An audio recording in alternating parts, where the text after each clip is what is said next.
Hey guys, hope you're all doing well. Now for today's video, I wanted to talk about Camp Cretaceous. For those of you who don't know, this is a new Jurassic World animated series that will be debuting on Netflix in 2020. The basic premise for the show is a survival story involving a few teenagers that get stranded on the opposite side of Nublar during the events of the Indominus Rex escape. And apparently, the group is going to have to band together and get to know each other more while fending off some of the dinosaurs. What I really want to do today is specifically talk about those dinosaurs, because from what we've recently been told, there are going to be a few new species in the show that we have so far yet to see. And believe it or not, we might actually have a list that shows off some of those new species. And those new creatures would include the following: Postosuchus, Sauropelta, Edmontosaurus, Cryolophosaurus, Alioramus, Tarbosaurus, and Sarcosuchus. Other old favorites like the Pteranodon, Triceratops, Pachycephalosaurus,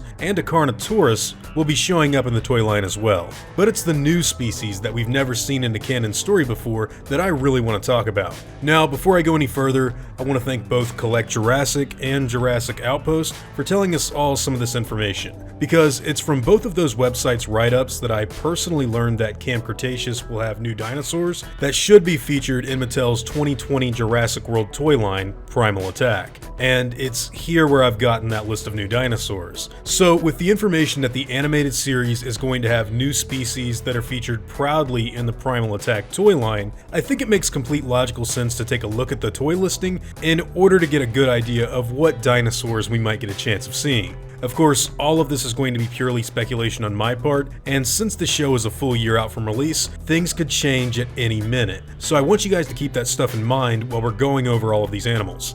None of what I'm about to say is concrete at all, but I do personally think it's the best chance we have at figuring out what these new dinos are going to be. The first animal that I want to talk about is the Tarbosaurus, which we've actually already gotten a good look at in toy form. Now, if you're a fan of the 2011 Jurassic Park Telltale game, the first thing that you're probably going to recognize is the color scheme, because it's pretty much an exact replica of what that secret Troodon dinosaur looked like in the video game. I'm not too sure why the Tarbosaurus has been given these colors, since it's such a strange reference to make in my opinion, but I do think it helps differentiate the animal from its slightly bigger relative, the T-Rex.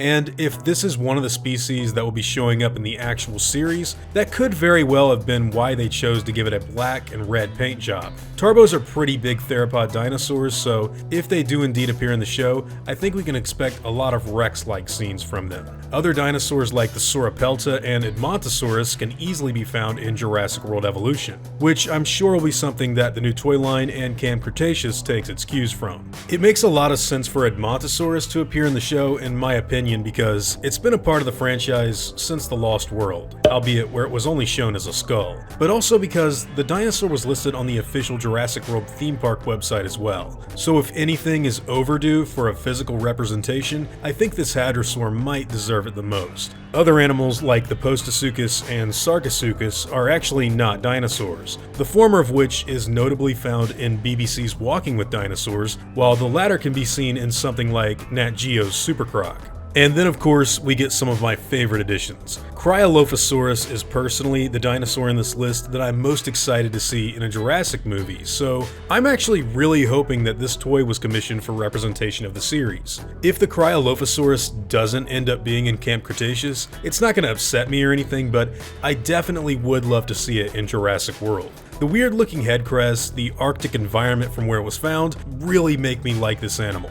And last but not least, there is the confirmed Alioramus, which is kind of a small raptor-sized Rex. I'm not so sure what they could be used for to be exact, but I'm sure they'd lend themselves to some really thrilling scenes. Apart from that, there are actually a lot of other dinosaurs coming out in the Primal Attack line, and I'm sure some of them are going to appear in the show as well. Probably not all of them, but possibly a good deal. From what I can see, animals like the Tapejara and Scutosaurus might be popping up somewhere down the line, if those outlines are anything to go off of. Also, if you take a look at the iconic JP-style gates in this teaser image, you can see creatures like a Pteranodon, Triceratops, Brachiosaurus, and even a Plesiosaurus carved into the wood, the latter of which we definitely have never seen. Bottom line, the new toy line will be coming out next year in order to promote Camp Cretaceous. We know some of the dinosaurs in there are going to be in the show, and a few of them have been revealed to the public. Again, we don't have any confirmation on whether or not all of these will be in the series, or just a select few. But these are some of the toys that are coming out, and some of them are going to be in the show. With that being said, I'd love to know all your thoughts on the subject matter. What are your thoughts on Camp Cretaceous? Are you excited to see some of these dinosaurs in it? And if so, why? Whatever your thoughts and opinions happen to be, I'd love to hear them in the comments down below. Now before I go, I'd like to thank all of my game wardens, as well as all of my InGen executives. I'd also like to thank all of my park workers and InGen hunters as well. It really means the world to me that all of you guys enjoy what I do so much, and I'm extremely thankful to have all of your incredible support. Now I'd like to thank all of you for watching today's video, and hope you all enjoyed the content. If you feel like I deserve it, I'd appreciate the like, and hope that you'll consider subscribing if you're interested in hearing from me again. See you all in the next one, guys, and as always, take it easy.